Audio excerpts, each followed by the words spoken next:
Welcome back, goons and goonettes. I'm Evil Tim, and this is Let's Play Castlevania 64. It's the end of the beginning and the beginning of the end. We are off to the Clock Tower, the last actual level in the game before we get on to fighting the bosses. And you are going to see both of Carrie's endings in this. So, let's get to it. Now, Clock Tower is not only a disgustingly easy level, it's also a disgustingly short level. Of all the levels that have been extended in Castlevania Legacy of Darkness, I actually understand this one. And firstly, we will admire the workings of this clock as two cogs turn in the same direction. Take that, physics! Ow! See?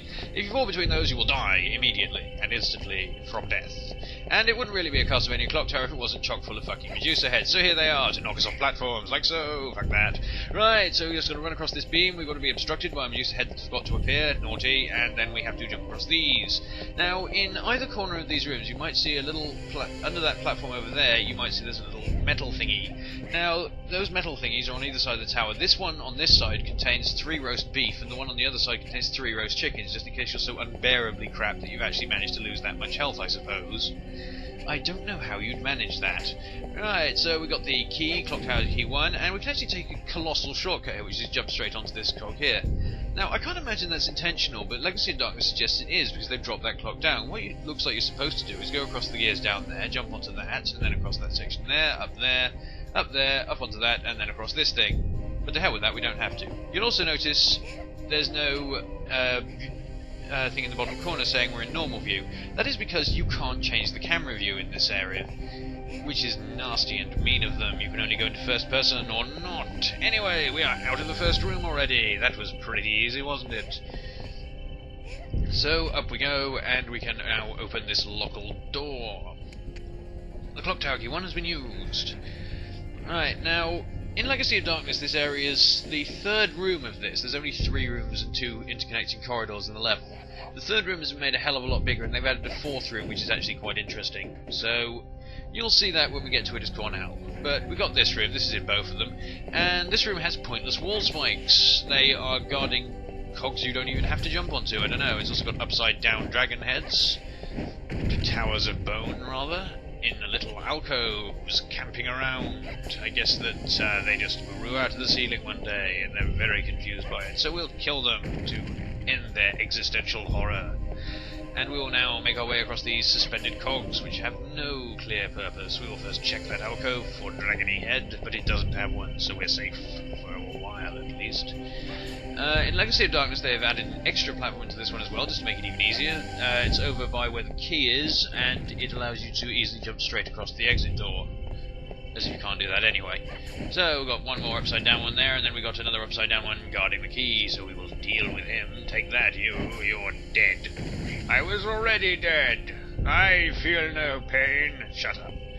Right, so go up here and get the key. And then we must simply jump back to that cog there and get to the door, which will allow us to escape this terrible place. There's another massive shortcut in the next room. It's actually cuts out the only hard platform jumping section in the level, unless you decide to go for Renon's contract, but we're going to have to go for Renon's contract because I'm showing you the bad ending. Now, of the two things, the only things I really give a shit about people using spoiler tags with in this thread are coming up. These are the special attack that Renon and Death have, which you will see, and you will see why I wanted spoiler tags, because it's ridiculous, and Carrie's bad ending. If you would put those as spoiler tags, that would be marvellous. Anyway, so we jump down here, which skips out all the platform jumping there, and we get the final clock tower key, which opens the final clock tower door. This is the last proper room in the game. The torches in the 4 corners contain all 4 sub-weapons, just in case you're feeling a little bit of indecision and want to swap between all of them, or I guess in case you didn't have the axe. So I've got a couple more of these guys to duff up. There's a few Medusa heads lurking around at the top of the area, as you might expect them to, and that is it for regular enemies. Then it's on to a plethora of boss fights, egad. So this area is a hell of a lot bigger in Legacy of Darkness. They've also, for some reason, increased the size of the little platforms here on these rotating gear whatsits, as if it's not easy enough already. And so we climb up these and onto this number 1 million nut, which they've put on this for no good reason at all. And then over to this set, and we can make our way up to the save gem. Now, because there's a save gem right at the end of Clock Tower that's next to a contract, you can easily get all, as long as you have got here on time, you can easily get all the endings you like, which is marvellous. And there's some strangeness about the time, which you'll see in the next video. Because I divide this up oddly because it's 43 minutes long, unfortunately, so that's a bit too long for Daily Motion. We will save. Here we go. Right, we'll save at this point, and then we will transition, because this is a good place in the level to die, because it's perfect distance to fall in order to be horribly killed by the floor. So the Medusa heads miss us because they're pathetic, and we jump across all these various gears here. I don't know what these gears are doing, but I wish they'd stop it. And there's another one of these pillars here to destroy, and this one contains tons and tons of gold and a couple of nice red jewels for us. So we will now spend a lot of money on Renon. We will get 3 healing kits, a roast beef, and we will spend the rest on sun cards, and we will actually need them, as you will see. So in we go, and we will cut past all this because no one cares.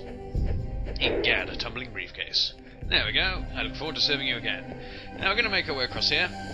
And this will be largely it. I'm just going to show you how to waste a huge amount of time with time of day cards, and then we will go on to the next video, in which we will get to the bad ending. That will be bad of us. Mean of us, even. So, through the door, without saving, the clock tower key 3 has been used. Right, so, how do you waste a colossal amount of time in Castlevania 64, you ask yourself? Well, let's do it. Yeah. Okay, so we go to item, and we click down to a sun card. There we go, and that will advance the time as you would normally expect it to 6 o'clock. Item cannot be used. And then we simply unpause and pause again, and we will now get 24 hours of time out of one card. Marvellous. It actually lasts so long that the clicking sound stops after a while. So, this is the end of this video. It's a strange place to stop it, I know. Join us next time for the fight with the fake Dracula and a bunch of other silliness. Until then, I've been Evil Tim, and this has been Castlevania 64.